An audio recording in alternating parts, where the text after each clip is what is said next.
আপনি জানতে চেয়েছেন ইয়াজিদ সম্পর্কে আমাদের আকীদা কেমন হওয়া উচিত।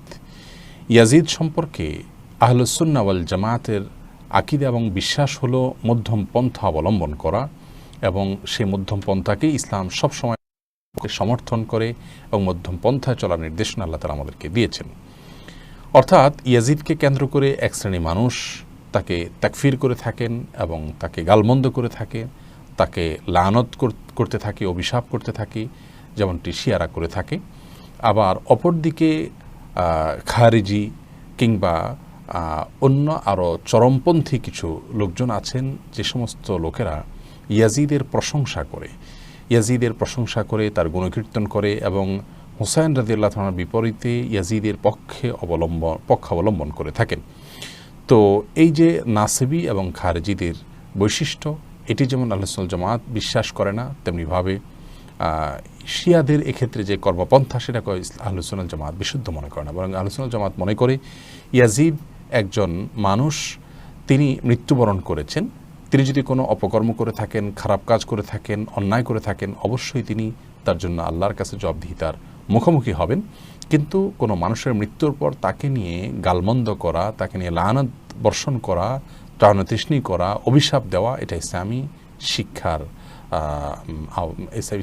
পরিপন্থী। তো সেজন্য ইমাম আহমদ ইবনে হাম্বল রাহিমাহুল্লাহ তার থেকে এবং অন্যান্য অনেক ইমামদের থেকে বর্ণিত হয়েছে, যেমন হাফেজ যাহাবী রাহিমাহুল্লাহ বিশ্ববিখ্যাত হাদিসের বর্ণাকারীদের যে জারহ ও তা'দীল এবং তাদের যে মূল্যায়ন শাস্ত্র আছে, এই শাস্ত্রের অনেক বড় একজন ইমাম, তিনি বলেছেন যে ওয়াজিদ মিম্মান লা নাসুব্বুহু ওয়ালা নুহিব্বুহু, ইয়াজিদ এমন ব্যক্তি যাকে আমরা গালমন্দ করতে যাব না আর তাকে আমরা ভালোবাসবো না। আর একই কথা ইবনে তাইমিয়া রাহিমাহুল্লাহ সহ অনেকেই বলেছেন, ইমাম মোল্লা আলী কারি রাহিমাহুল্লাহ থেকেও একই কথা বর্ণিত হয়েছে।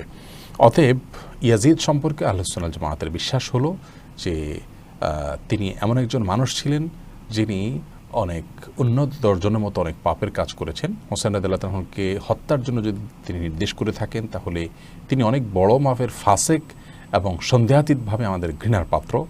একজন ইমানদার হিসাবে আমাদের প্রত্যেককে এই বিশ্বাস লালন করতে হবে। কিন্তু তিনি তাকে হত্যা নির্দেশ করেছেন কিনা সে বিষয়টি নিশ্চিত না হয়ে আমরা তাকে ব্যক্তিগতভাবে গালমন্দ করতে যাব না, আবার তার কোনো সাফাইও আমরা গাইতে যাইব না। যেহেতু তিনি সাহাবী নন, অতএব তার কোনো সাফাই গাওয়া বা তার পক্ষাবলম্বন করার কোনো প্রয়োজনীয়তা ইসলামী শরীয়তের দৃষ্টিকোণ থেকে আমাদের নেই। এ বিষয়ে আমাদের সব ধরনের সীমালঙ্ঘন থেকে বেঁচে থাকার চেষ্টা করতে হবে।